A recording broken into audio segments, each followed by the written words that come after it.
আপনি গাছ লাগাচ্ছেন, কিয়ামত সংঘটিত হয়ে যাচ্ছে, সেই সময়ে গাছটি আপনাকে লাগানো সম্পন্ন করার জন্যই রাসূল সাল্লাল্লাহু আলাইহি সাল্লাম বলেছেন।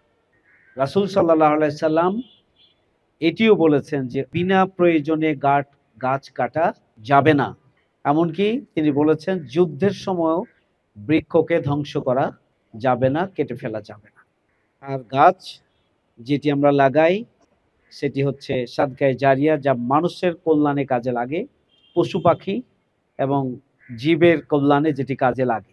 তাহলে ইসলামের দৃষ্টিভঙ্গি খুবই ক্লিয়ার যে গাছ লাগানো ইবাদত, গাছ লাগানো এবং গাছের মাধ্যমে যে কল্যাণ এটি সাদকায়ে জারিয়া। সুতরাং আমরা আমাদের প্রত্যেকেরই উচিত হচ্ছে গাছ লাগাবো। ইসলামের দৃষ্টিতে একজন ইমানদার হিসাবে, একজন দেশপ্রেমিক হিসাবে আমাদের দায়িত্ব হচ্ছে বেশি বেশি গাছ লাগানো। দ্বিতীয় যে কথাটি বলতে চাই, গাছ প্রকৃতি পরিবেশের ভারসাম্য রক্ষা করে। আজকে যে পরিবেশের প্রতিকূলতা, শীতের সময় অনেক বেশি শীত, গরমের সময় মানুষের জীবনের পেরেশানির পর্যায়ে বাংলাদেশের আবহাওয়ার যে পরিবর্তন, এটি প্রধান কারণ হচ্ছে আমরা গাছ কেটে ফেলছি। আমাদের প্রতিনিয়ত মানুষের সংখ্যা বাড়ছে, সে অনুযায়ী এখানে অক্সিজেন গ্রহণ করার যে প্রয়োজন আমাদের, সেই জন্য যে পরিমাণ গাছের প্রয়োজন, সেক্ষেত্রে ভারসাম্যহীনতার কারণেই প্রকৃতির ভারসাম্যহীনতা আমরা লক্ষ্য করছি। নদী দখল করে নেওয়া হচ্ছে, নদীর তীর দখল করে নেওয়া হচ্ছে, রাস্তার দুই ধারের বড় বড় গাছগুলো কেটে নেওয়া হচ্ছে, নতুন গাছ লাগানোর কোনো উদ্যোগ নেই, বন ফাঁকা করে দেওয়া হচ্ছে এবং বনগুলো দখল করে নেওয়া হচ্ছে। যে পরিমাণ আমাদের বাংলাদেশের এই ৫৪ বছরে বন ধ্বংস করা হয়েছে, যতগুলো পরিবেশের বিপর্যয়ের জন্য কার্যক্রম রয়েছে, অবাধে সরকারের বিধিমালা এবং নিয়ম কানুনকে পদদলিত করে, অত্যন্ত সুপরিকল্পিতভাবেই আইনকে অবজ্ঞা করেই পছন্দ মতো কার্যক্রম পরিচালনা করেন, পর্যায়ক্রমে এটা কঠিন থেকে কঠিনতর হয়ে উঠছে। প্রত্যেক বছরে একটা লক্ষ্যমাত্রা পরিমাণ গাছ লাগানোর মধ্যে দিয়ে প্রকৃতির ভারসাম্য রক্ষার জন্য এবং বেআইনি কার্যক্রম থেকে জনগণকে নিয়ন্ত্রণের জন্য, জলাশয় এবং নদীর খনন করার মাধ্যমে সেগুলোর প্রবাহ ঠিক রাখার জন্য যে ধরনের বাজেট আমাদের সরকার গঠন করেন এবং আন্তর্জাতিক বিভিন্ন অর্গানাইজেশন থেকে যে সমস্ত বাজেট আমাদের দেশে আসে, এগুলো নামে মাত্র ব্যানার সর্বস্ব বিভিন্ন কর্মসূচি গ্রহণ করা হয় এবং এগুলো লুটপাট করা হয়।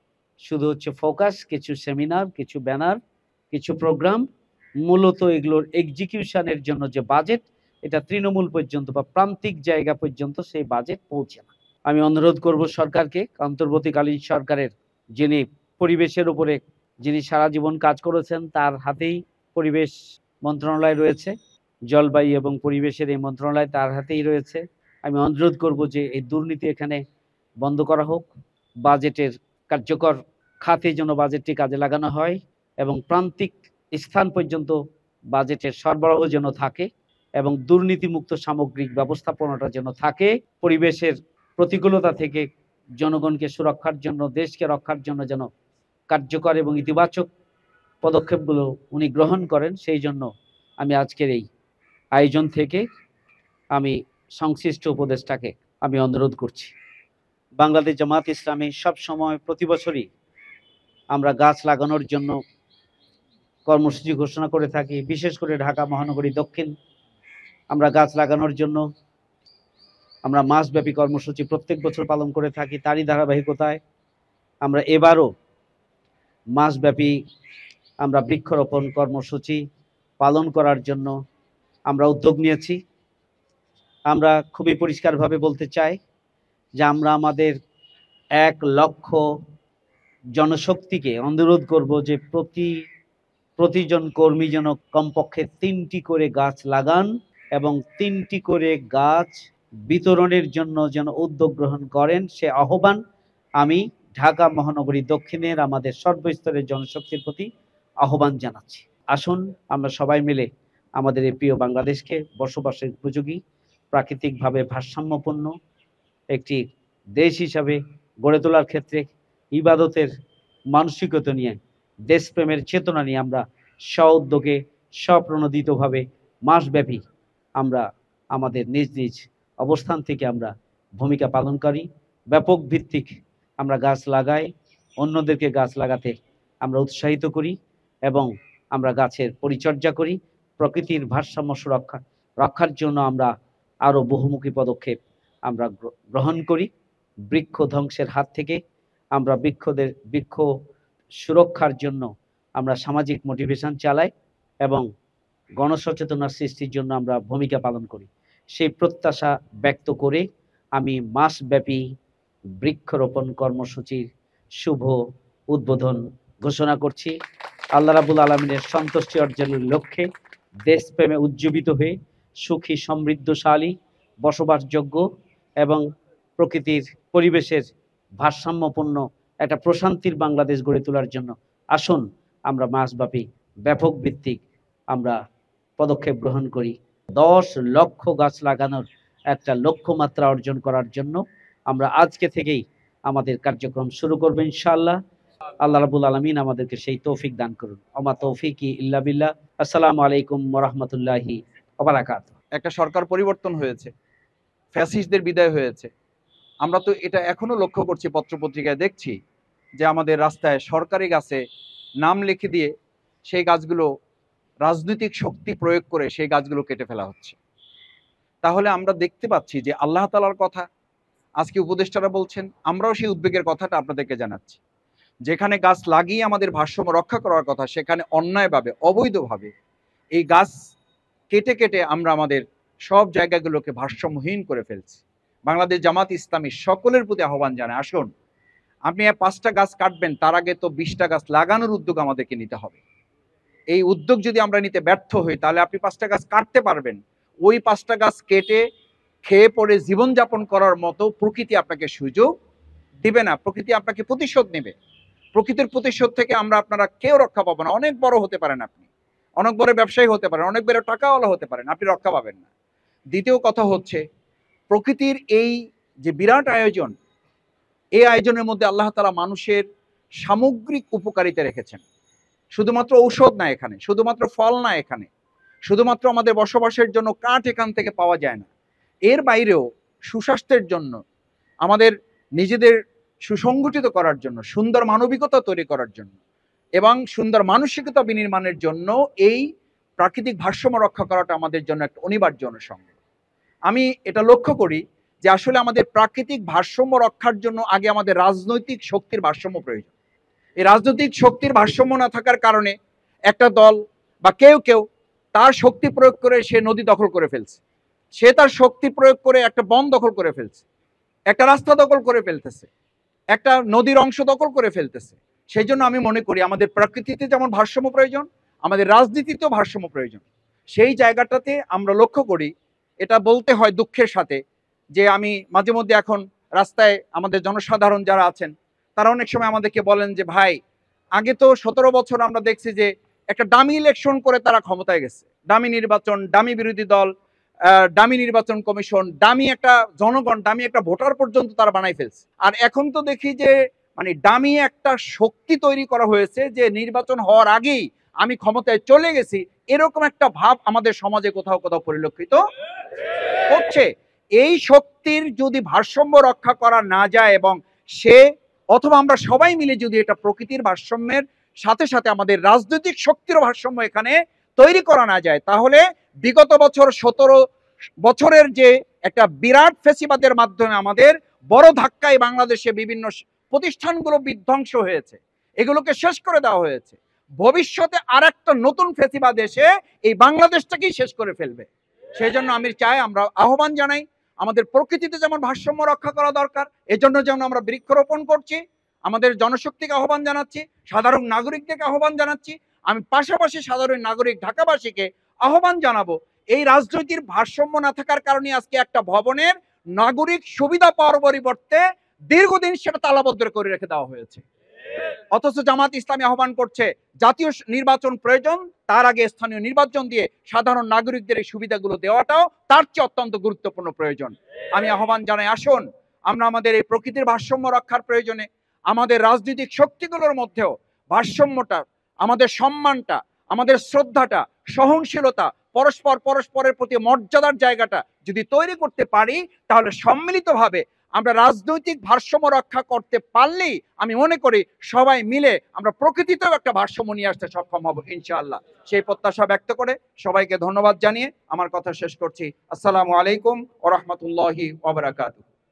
একদিকে মুখে বাংলাদেশের প্রতি ভালোবাসার কথা বলে যখন তারা টেন্ডারবাজিতে লিপ্ত হয়, যখন তারা চাঁদাবাজিতে লিপ্ত হয়, যখন তারা জবরদখলে লিপ্ত হয়, বাংলাদেশ জামাত ইসলামী তখন এইগুলো কাজ থেকে সম্পূর্ণ মুক্ত থেকে প্রকৃতভাবে বাংলাদেশের সমৃদ্ধ বাংলাদেশ গড়ার জন্য, প্রকৃত বাংলাদেশের ভালোবাসার প্রতীক হিসেবে বাংলাদেশের মানুষকে গাছ লাগিয়ে উদ্বুদ্ধ করে এই বাংলাদেশকে প্রকৃতভাবে মানুষের বসবাস উপযোগী বাংলাদেশে পরিণত করার জন্য কাজ করে যাচ্ছে। আলহামদুলিল্লাহ, এই কাজটা শুধু আজকে নয়, জামাত ইসলামী তার জন্মলগ্ন থেকে এই কাজটি প্রতি বছর পালন করে যাচ্ছে। এই বছরও আমরা সেই কর্মসূচি ঘোষণা করেছি। এই জন্য আসুন সম্মানিত ভাইরা আমার, আমরা কথায় নয়, আমরা কাজে বিশ্বাসী। সুতরাং কাজের মধ্য দিয়ে বাংলাদেশকে জামাত ইসলাম আগামী দিনে উন্নতির শিখরে পৌঁছে দিতে চায়, সমৃদ্ধ বাংলাদেশে পরিণত করতে চায়। আল্লাহ আমাদের সেই তৌফিক দান করুন, আল্লাহ আমাদের এই উদ্যোগকে কবুল করুন। সবাইকে ধন্যবাদ। আসসালামু আলাইকুম। আমরা মনে করি এই গাছ যদি থাকে, মানুষ এবং এই পশু পাখি বেঁচে থাকবে। আমরা যেই গাছের নিচে বসবাস করি, যেখানে থাকি, মূলত শুধু গাছ শুধু কার্বন ডাই অক্সাইড ত্যাগ করে, অক্সিজেন আমরা গ্রহণ করি, বিষয়টা এখানে নয়। তারা এই বাতাসকে পরিশোধিত করে আমাদেরকে দেয়। এবং আমরা গাছের উপকারিতা অনেক বর্ণনা করেছি, অনেক বক্তব্য দেওয়া যাবে। আমরা পরিবর্তন চাই। বাংলাদেশের আমাদের গত বাজেটে সম্মানিত প্রধান উপদেষ্টা বলেছেন জিরো কার্বন নিঃসরণ। আমি সর্বশেষ বলবো, সরকার 2025 সালে একটি কর্মসূচি নিয়েছিল, পূর্ববর্তী সরকার। আমরা একটি দাবি জানাবো, অবশ্যই আপনি জিরো কার্বন নিঃসরণের মধ্যে আসতে পারেন যদি সারা বাংলাদেশে আমাদের ইট ভাটাগুলো বন্ধ হয়, গাছ কাটা বন্ধ হয়। আমাদের আজকে গাছ কেটে সকল সবুজ আইনগুলো নগরায়নের নামে, শিল্পায়নের নামে আমাদের সবুজ বাংলাদেশকে ধ্বংস করে দেওয়া হচ্ছে। আমরা বাংলাদেশ জামায়াত ইসলামের পক্ষ থেকে আমরা দাবি জানাই, পরিবেশ বিজ্ঞানীরা, সরকারে যারা আছে, আপনারা এই পরিবেশ নামক যে আইনটি করেছেন সে আইনটি বাস্তবায়ন উদ্যোগ গ্রহণ করবেন। সকলকে ধন্যবাদ। আসসালামু আলাইকুম রহমতুল্লাহ। আমরা যে ফলজ বৃক্ষগুলো বিশেষ করে লাগাই, এটার যে ফলগুলো ধরে আমরা যদি নাও খেতে পারি, তাহলে পশু পাখি যদি খায় তাহলে এটাকে সাদাকা হিসেবে গণ্য করা হয়। বিরাট ব্যাপার। আমার পাড়া প্রতিবেশীরা যদি খেয়ে যায়, এটাও সাদাকা হিসেবে গণ্য হবে। তার মানে এটা একটা বড় ধরনের ইবাদত, দান, সাদাকা, এটা আমাদের করা উচিত। আরেকটি কথা বলবো, যে ছায়া দান করে, দেখেন রাস্তার পাশে যাত্রী ছাউনির মতন করে এই যে মানুষের কষ্ট লাঘবের জন্য এই গাছ কি করে, ভূমিকা পালন করে। আপনারা দেখবেন আমতলা গাছ, বটতলা, জামতলা, গ্রামের বিভিন্ন জায়গায় কিন্তু এরকম আগে যাত্রী ছাউনি তৈরি হতো না, কিন্তু এরকম গাছ দিয়েই কিন্তু এগুলো তৈরি করা হতো। আমাদের উচিত যে আমাদের প্রতিটা খালি জায়গায় এবং আমাদের ছাদ বাগান থেকে শুরু করে যাদের যেখানে তৈরি জায়গা আছে, এবং বিশেষ করে আমাদের গ্রামের বাড়িগুলোতে আমরা যেন সমস্ত ঔষধি গাছ থেকে শুরু করে নিয়ে ফলজ যে ধরনের গাছ হোক, আমরা প্রত্যেকেই যেন গাছ লাগাতে পারি। এটা ইবাদত হিসেবে নিয়ে আমরা এই কাজটি করব। আল্লাহ তাআলা আমাদেরকে এই গ্রিন সিটি গঠনে মহানগরী সংগঠনের উদ্যোগকে কবুল করুন। আসসালামু আলাইকুম রহমতুল্লাহ। বাংলাদেশ জামাত ইসলামী প্রতি বছরের ন্যায় এবছরও বৃক্ষরোপণ কর্মসূচির শুভ উদ্বোধন করতে যাচ্ছেন। শুধুমাত্র বৃক্ষরোপণই নয়, পুরো বাংলাদেশের মানুষের ভিতরে যে নৈতিক অবক্ষয় রয়েছে, সেই নৈতিক অবক্ষয়কে বিশুদ্ধ করে মানুষকে সুন্দর এবং সৎ জীবনযাপনকে গঠন করার জন্য, অন্যায়কে প্রতিহত করার জন্য, বৈষম্য দূর করার জন্য, একটি সুন্দর সামাজিক ভারসাম্য রক্ষা করার জন্য বাংলাদেশ জামাত ইসলামী কাজ করে যাচ্ছে। আমরা আজকে এই প্রোগ্রাম থেকে মহানগরীর সংগ্রামী আমির জনাব নুরুল ইসলাম বুলবুল ভাইয়ের নেতৃত্বে ঢাকা মহানগরীর সকল অঞ্চলে এই বৃক্ষরোপণ কর্মসূচির পরিপূর্ণভাবে মাসব্যাপী আমরা সম্পন্ন করবো ইনশাআল্লাহ। সকলকে সেই উদাত্ত আহ্বান জানিয়ে আমি আমার বক্তব্য শেষ করছি। বাংলাদেশ জিন্দাবাদ, বাংলাদেশ জামাত ইসলামী জিন্দাবাদ। বাংলাদেশ জামাতে ইসলামী, বাংলাদেশ জামাতে ইসলামী, বাংলাদেশ জামাতে ইসলামী, বাংলাদেশ জামাতে ইসলামী গড়বে গড়বে আল্লাহর হুকুমত, গড়বে খিলাফতে রাশেদার, জনগণ নন্দিত আগামী, কোরআনের কাঙ্ক্ষিত আগামী, জনগণ